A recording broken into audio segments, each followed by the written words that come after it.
for them a bit more on the bot side. However, with all of these bot side bans, wasn't done. it leaves a top lane matchup here for YSKM's Jax and Shanji to counterpick it. We talked about top lane being a meta-defining role for both of these teams, starting off strong in this game.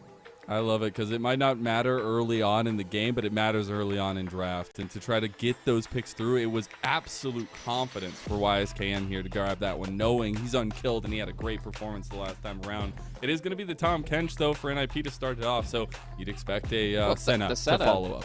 And Photic can draw some of the, I mean, I remember back from the V5 kind of hotspots when they were really, really good. Sadly, couldn't capitalize in any split victories. But oh my gosh, this duo was so good at playing Senna Tahm Kench as well.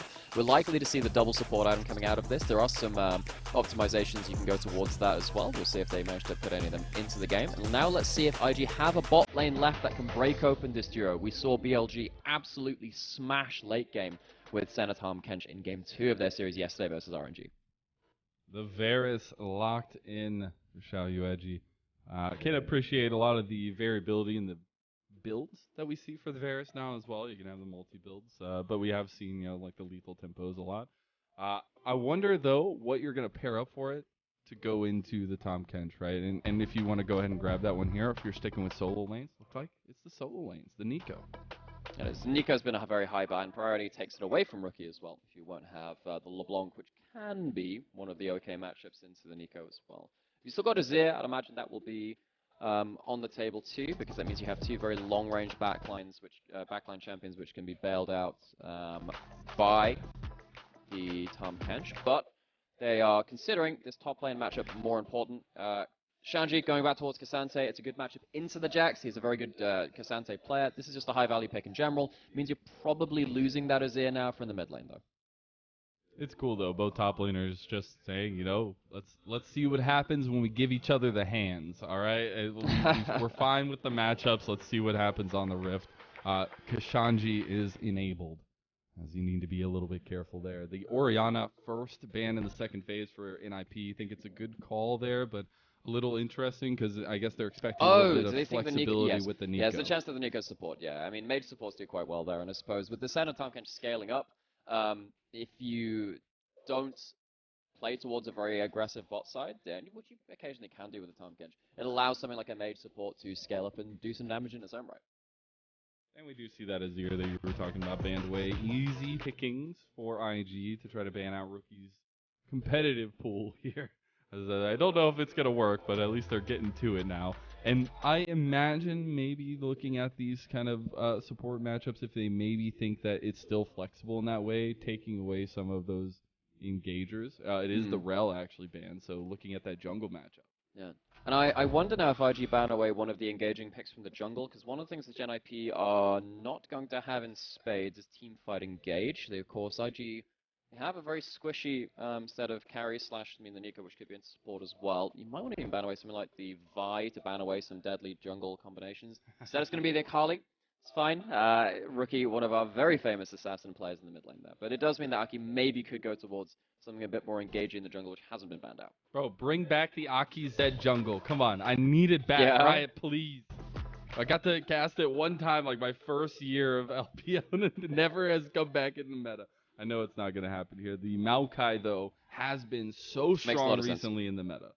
And it makes a lot of sense when you're playing around a long-range backline. You have you have triple frontline now with a Senna stood safely behind them. You need some way to either shred these tanks or get through to the backline. It's going to be a little bit hard shredding through this much tanks, though, and it's going to be hard to get through the Maokai ultimate. This feels like a very difficult end of the draft from IG to deal with the triple frontline from NIP, actually. So they're going to go for the classic turn the lights out and then everybody goes pop. If they can pull that off, I think it's actually really detrimental to the team composition that NIP have. If they get the Renata here as well, just a lot of zoning on top of the paranoia. It's a lot of follow-up as well. So if you have the Nico going into the mid lane, not being flexed towards that support, as maybe NIP thought was going to happen with the Orianna ban, you're going to turn off the lights to try and get a huge engage. Problem is, these kind of engages are not going to kill the front line particularly easily. You need to be able to pick off the back line, but because Tahm Kench is also there, it's going to be hard to get rid of all of those champions you want to. Now, we did have a bit of a talk, just as we were loading into, well, just introducing players onto screen, is how the Corki has not been that successful in LPL so far. We've had 3-4 item Corkis, which tends to be that Exodia type of champion in the late game, but not really work out. So, Rookie, he has to show that LPL can play Corki as well, play that, hopefully the Malignance Muramana Eclipse build, get some huge poke damage out. But if you're going to get picked off and not be able to do that damage, this champion is very easy to get blown up by IG's bursty engage composition. True. And I think there was some little bit of chess being played. If the Orianna was left open in the second phase, I think we do see the flexible Nico. I think we do see that wonderful 3 best of 3 day. It's game number 1 between IG and NIP. It's Rookie's old team versus his old team. And we're going to have some fun tonight. Let's hear as the beautiful skybox at Shenzhen takes hold. Onto the rift we go. Trying to see if there are a few JOs there, but it's maybe a little too early in the day. See if we hear them a little bit louder for this is the only game at Shenzhen, though. Hey, there's another game at least in this series. See if you go to 3 as well. Oh, okay. That's what you mean.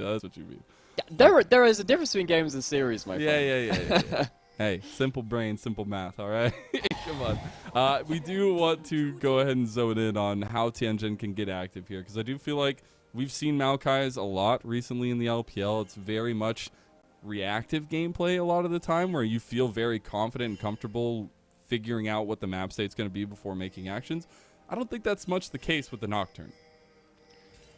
Yeah, and I think that the Nocturne, of course, has a huge level 6 power spike. Right now has the huge 1-item power spike as well. So even if you're not getting involved in the very first stage in the game, there's a huge power spike where even if you're just kind of farming up to that first item, you can really play around with the Hex Plate and those new items on the patch.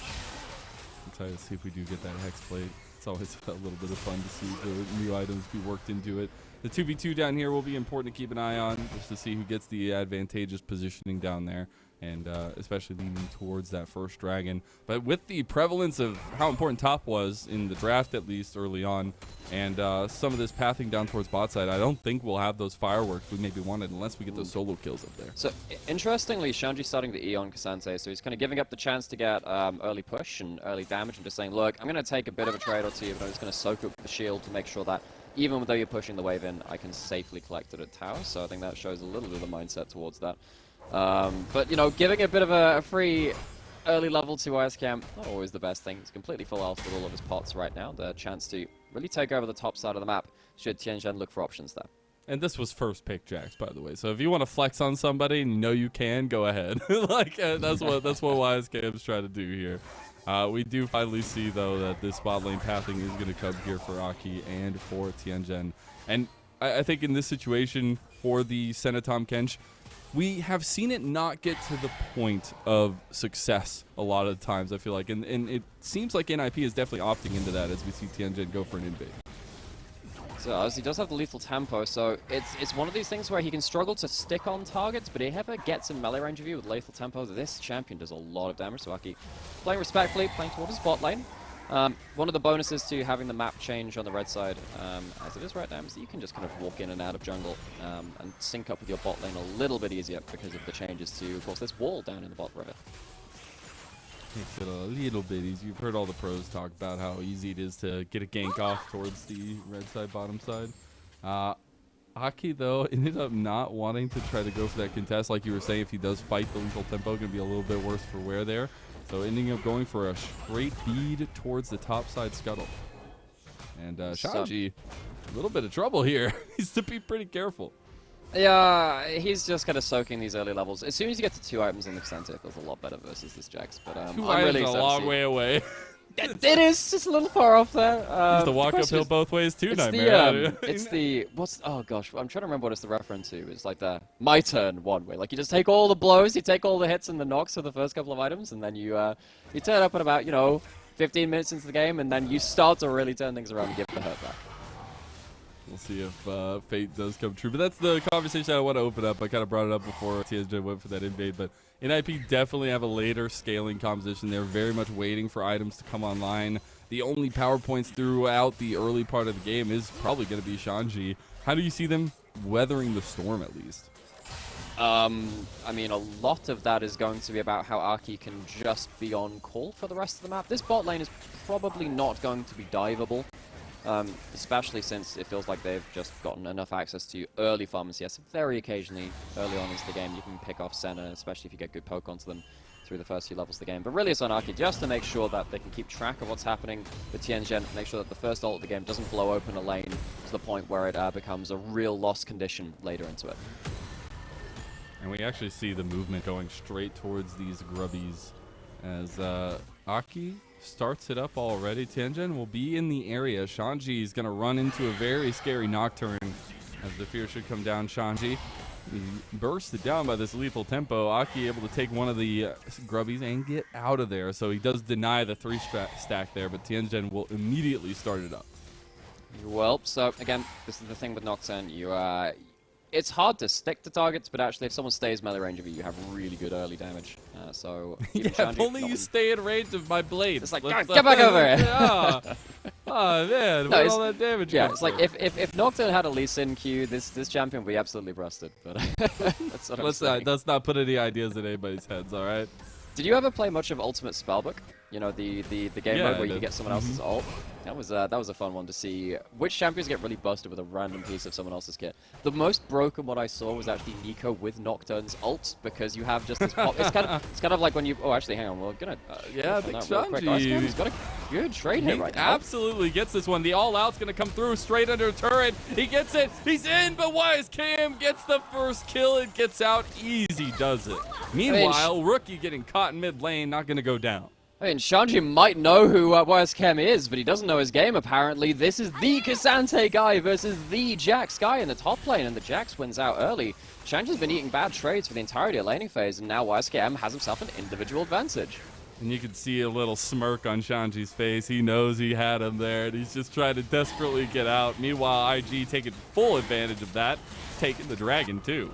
So they're winning on both sides of the map. You know, something that you were saying, just loading into Champion Select as well, saying, okay, well, you know, typically we're seeing a lot of bot side focus with the early dragons, particularly when you have scaling team comps. So maybe we'll see pressure on there. IG, they haven't had to choose. They bully out on top side with Tianzhen on YSKM, and then with the numbers advantage on bot side as Tianzhen moves towards bot side as well, take dragon as well. So they are having their cake and eating it.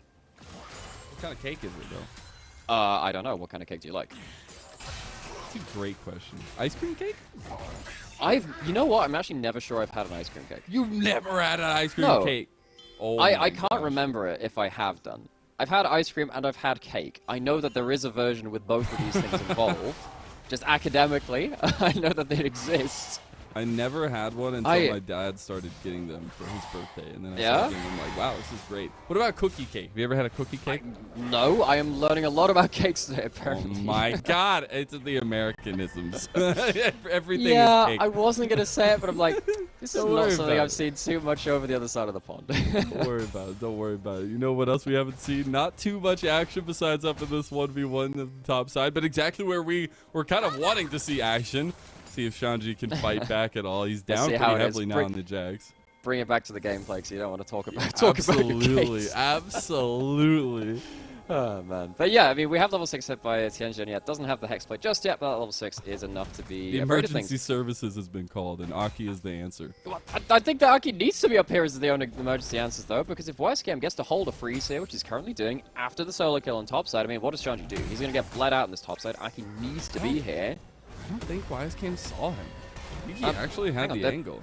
But Tianzhen was hovering towards topside and did recall. So I'm going to assume that IG didn't see Aki, otherwise they would be here just to make sure that there wasn't a play made just before this crash. No, it has crashed though, they're completely fine.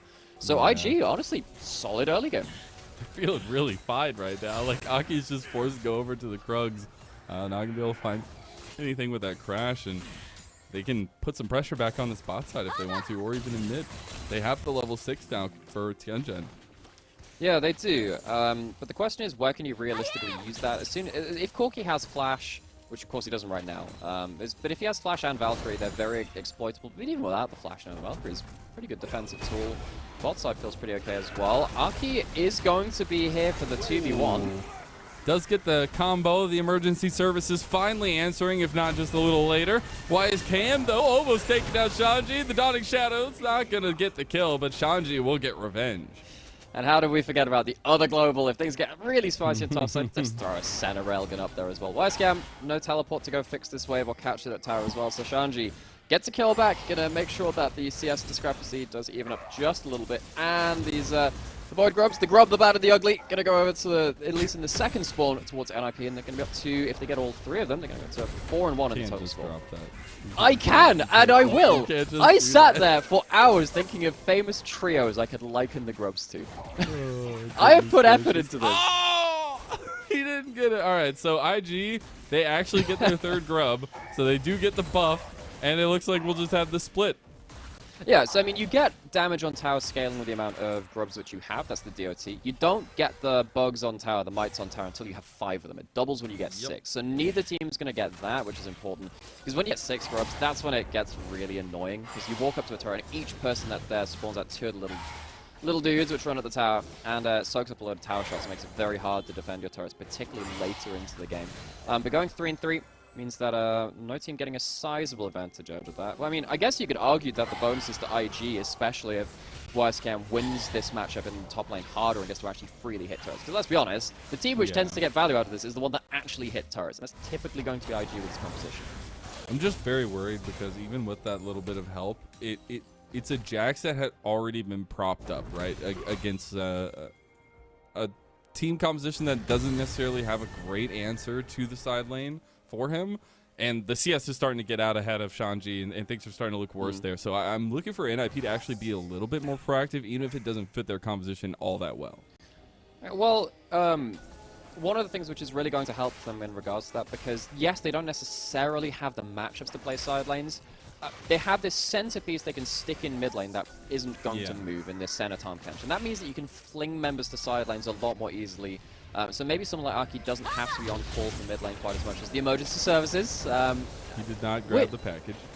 No, he did not, which is absolutely fine, I think, if you're not looking to contest it. No, but he meant I to don't grab think it. you were. I don't. Oh, you are absolutely right. I think you're right. He meant to grab it. Yeah, he just TP'd too early. I was trying to be on the side of one of our greatest mid laners of all time, being like, wow, this guy. Look at the smile on his face. He just knows that they're not going to be.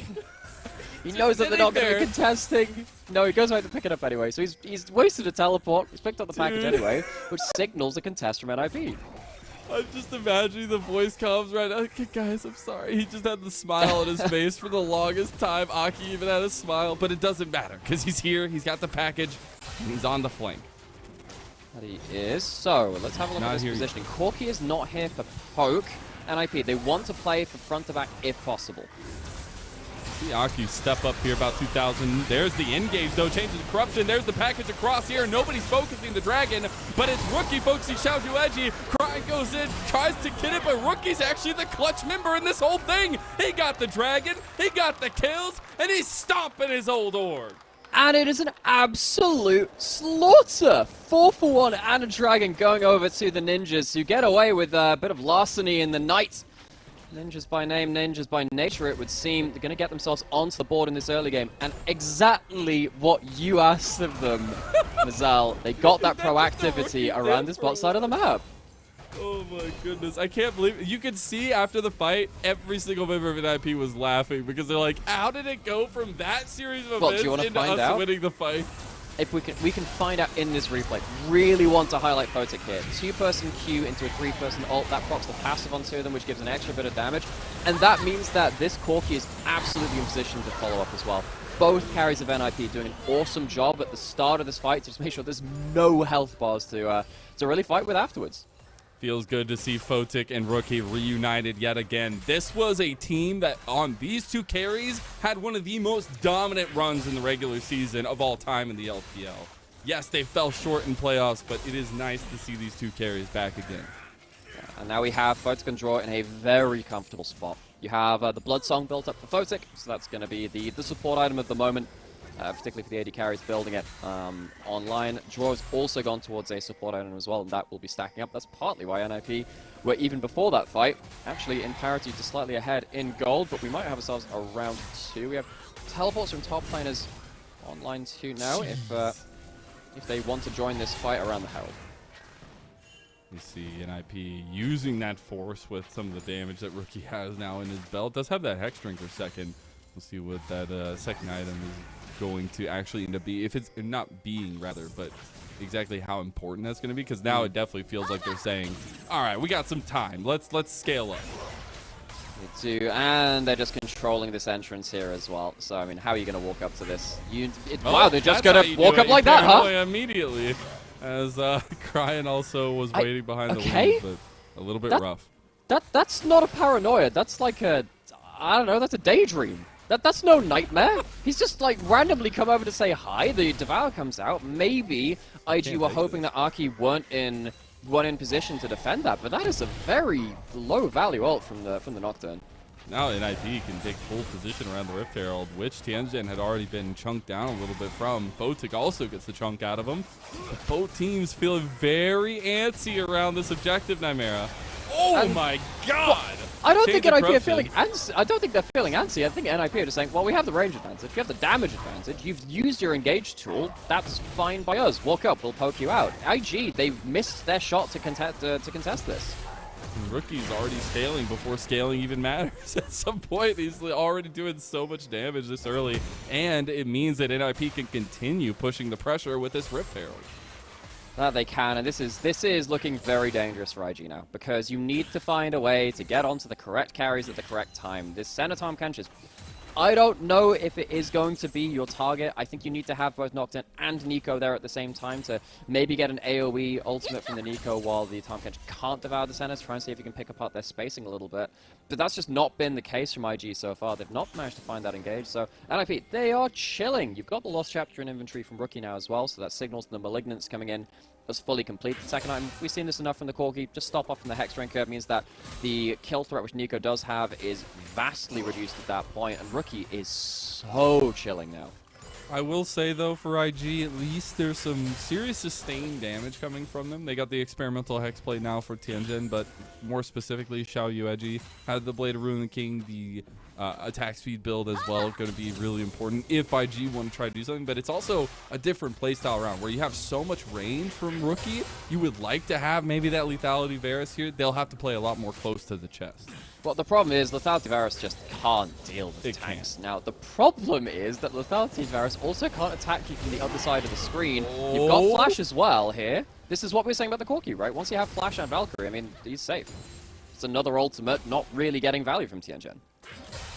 Trying to pull the trigger there. Will be a 5-minute cooldown on that Flash, though. Something to revisit for sure. I'm just trying to pick apart the sidelines. That's what we kind of talked about for IG. Just trying to find a way to make this team composition work against an NIP comp who is very stalwart together. And I don't know if Tianzhen found that way in now, as Rookie gives him a good adieu. Okay, so the problem is that Flash might have a 5-minute cooldown, but the ultimate from Tianzhen is going to be down for this Dragon Spawn. So IG looked like they were trying to get a good pick onto Corki before the Dragon Spawn, which I don't think is necessarily the worst option. They can't capitalize on it, so they're probably going to give over another Dragon if NIP choose to take a fight while that Nocturne ultimate's down. Gonna get a little bit of priority there. Dragon already started up, but IG in a very awkward spacing. It is gonna be instantly turned onto Photic as he got caught, but it's a Nature's Grasp across the board that's gonna be nice. Photic back on the backside, but Zhuo's down. Package used by Rookie, and now they're re-engaging here to IG, and Shanji's doing his Shanji dance, as that's huge, and YSKM just gets burned down. Dawning Shadow rips the railgun through his body, and that's IG running for the hill. No Nocturnal, no ability to close down the carries. They give it a good shot, actually. They try and catch out Photic after that chance piece of CC lands onto him on the river bush, but they can't get the capitalization. That's going to be Dragon down. It's another fight lost. They are now solidly 5k and a bit of change into the deficit as well. NIP continuing to roll forward in the game. They will just have full control. Also, a mid-outer tower should just fall here to Photic. He takes an extra tower shot there on the back. But solo gold to the 450 gold. It's solo as well, you know. Didn't even share it with anyone else. That center is getting some bank. Gets hit by the root from Nico. That's why they all in. Mid-debate. That's 4 ulties. This is the thing, right? I know I was talking about, hey, maybe you can catch out the center Tahm Kench while the Tahm Kench can't devour the center. Obviously, he can in that spot, so it's a bit of a misjudgment from IG trying to capitalize on something. I've really liked how Rookie's played the last couple of fights as well. As soon as there's been an opening and those ultimates are down, Rookie is completely full sending it. It means that IG just don't have the HP bars to fight long-term fights. And we saw the fruit that is bearing, at least for an IP there as well. They just kind of separated the fight. Tell me. I need to know. A mango? I don't know. I like mangoes. It's probably a big fruit. Coconut. There you go. Coconut. Coconuts. Wait, are coconuts fruit? Do you know if they're fruit? I know you have a lot of animal facts, but do you have particular knowledge on fruit and nuts? I'm not gonna lie. It is called a coconut. Is it a fruit? It is a fruit. It's not a nut. It is good. Right, okay. I'm glad someone's an expert. Oh, Tianzhen. He might need to be an expert escape artist because that's not Tianzhen. That's Cryin. Whoops. Yeah, well, either way. Oh, Cryin. He pulled the trigger a little early, but it didn't matter. Ah! It's all Zhuo all day long. He saves his life. Rookie pops out. It's Aki who got the kill. Hostile takeover, though, actually turns back around a lot of damage. Photic gonna have to flash out, but got the belayed kill onto Cryin. And again, IG try. They're swinging at the walls, but they just bloody their knuckles as there's nothing breaking for an IP. And this one's post 20 minutes. That'll be a Baron going over as well. Aki walking up towards me. Aki, here, right? you can't. Oh gosh, he dude. Is for sure dead. Your team is just looking to take Baron. It's 20 minutes in. Maybe back off and just take the objective. That's a bit of an awkward moment in a very strong phase of play once again from NIP. Yeah, we got a bit debated by Cryin in the bush, baiting as Tianzhen. Seems it did show up soon after that point though. This is now, IG really clutching at straws, trying to find people separated away from the team as NIP. You can just see how hard it is for them to take fights even with good, strong starting points. Because at the start of this, right, you get a huge amount of damage onto Rookie out of range initially of the Tahm Kench. This should be the fight that you win. But then they just about get in range. The damage isn't there to finish off the core key before the Tahm Kench gets in range. They roll back with the damage again. And even though the hostile takeover, as you rightfully said in the fight, does buy a little bit more time, it's just not enough at this point in the time. They're too far behind. And this composition just becomes even more scary as time goes on. That was the big question mark we had for IG is, can you find the weapon that you can wield against this armored carapace? And we have not found that weapon for IG in game one at least. We'll see, though, now positioning around this barren pit, a lot of vision control being played by NIP as well. That it is, because if you can't see any targets for the Nocturne ult, you definitely can't prepare for it as well. They're going to just have to fling Tianzhen at the Baron, maybe look for a steal. Do they have a blue trinket? They do.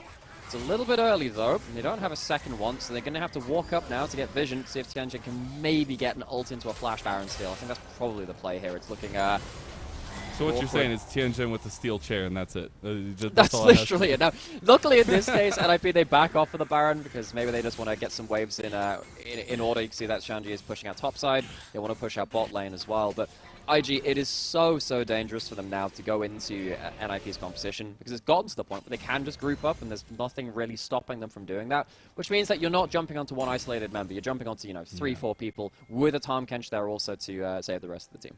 And when we're checking in, we're on 3 items for Photic now.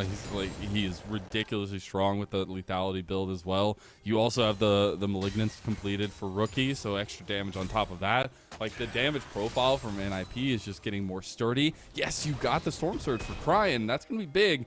You're just looking at one-shot one member when a lot of members are going to be strong here on NIP. But the thing is, you've got the sword bits and, gosh, this is going to be a lot of damage here too. Wow, yeah, that really is a lot of damage. The double combo. Photic wanted to keep going, decides better on it. I think Rookie and Photic are very happy to be back on the same team with each other. These two, gosh, you called it out before, but they've done some great work in the LPL before. Sadly, not managed to capitalize on the same team as each other just yet. Maybe this is their split. Yeah, V5 was the last beautiful memories, it felt like, with these two guys, and obviously NIP taking over the V5 name. But it's interesting, especially when you're seeing Rookie face up against his 7-year tenure with IG going against him now. They definitely want to make it known that he's facing him, but he does not get caught in the end. Nature's Grass comes out, Shanji's there, Cryine's on the backside with the TP, but it's Shanji in front of everyone, literally taking a 1v4 by himself, and the man is unstoppable. It's going to be a kill on the Cryin too, and everybody from NIP just piling in. Oh my goodness, it's a slaughter. Cause Shanji! This dude gets solo kill for first blood and he says, alright, that was your one shot, I gave you a freebie, comes in to clean up house for what could be the end of this game. Death times might just be too short. Let's see how bold they're feeling.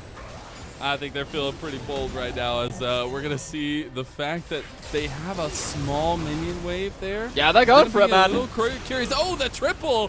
But it's not enough. They're still on at the Nexus turret. Zhuo is there just to save the day. As no, they're actually not. They are scared of Wink and Tianzhen and Cryin. That they are. So I think I think it is the right call. I don't think you're going to be able to get that last turret down. The counter-strike damage onto the minions is probably the only thing which keeps IG in this game. So NIP get themselves the first half of their victory lap. This feels like it's been a long time coming. Once again, you can see that Corki in the side lane is the target. It's just, there's not enough damage to finish up the Corki before he can get to the rest of his team. And then as we saw, the rest of this is just a heck of a lot of Cassante things. Yeah, the fact that he's sitting there tanking so long on all those members, it's actually insane. We also got Rookie. Oh my gosh. With the steel chair, and it's going to be a nice Cryin ulti, but it's not enough. The package was lethal, and you shouldn't open that one. That's more than a steel chair. That's like, you know, like the old Looney Tunes cartoons when you have the Acme 1-ton weight. He's just dropping them in a straight line across the whole of Wile E. Coyote, or in this case, Invictus Gaming's plans. Gosh, this Corki is really online now. I had some questions about LPL Corki. Rookie is very much answering them. For those of you that don't know, so Eclipse has been changed away from a lethality item. It still does damage when you hit people with 2 attacks in the space of a short amount of time. But because the rockets proc Malignance, that counts as 2 attacks. So one rocket procs Eclipse and just destroys someone's HP bar, just like Rookie did there. He's giving you a nice example of it if you want to take some clips here. He's definitely making it look real good. Yeah, you might have to mute our sounds of despair in the background and disgust of this damage. It is pretty nuts. We do actually see, though, they're just going to barrel down the top side of the map. It is a outer tower now taken down. We're looking at the inhib towers now with a little bit of minion push, but Shanji doing his best for that mid lane push, too. He is, and you can't finish off Shanji on the side lane. He has 3 items, tanky as all heck. You're not going to be able to close him off. You don't even have the Nocturne ult to engage right now. This is a slow bleed out. Cryin gets caught here, but uses his clone to dodge that Nature's Grasp. The turret falls because of the zoning ulti of Aki, and it looks like there's only a few living breaths left for IG in this game 1. Jesus. Oh my god. What? Yeah, Justice reigns from above! What? Photic This guy's just gone! Down, man. Photic is insane. The combo is alive and well, and last turret left standing for IG. As the paranoia comes through, it's going to be Tianzhen trying to get one last grasp effort, but the Nexus is in the eyes of NIP, and a couple more kills on top of it. NIP started off our day real strong, 1-0 over IG, and Rookie over his old team. Yeah, that for sure is a fair amount of damage. Yeah, but I love getting 100-0 by 2 skill shots from across the screen. xiaoyueji, buddy, I'm so sorry. That was like an orbital laser coming down from arena mode, for those of you who remember.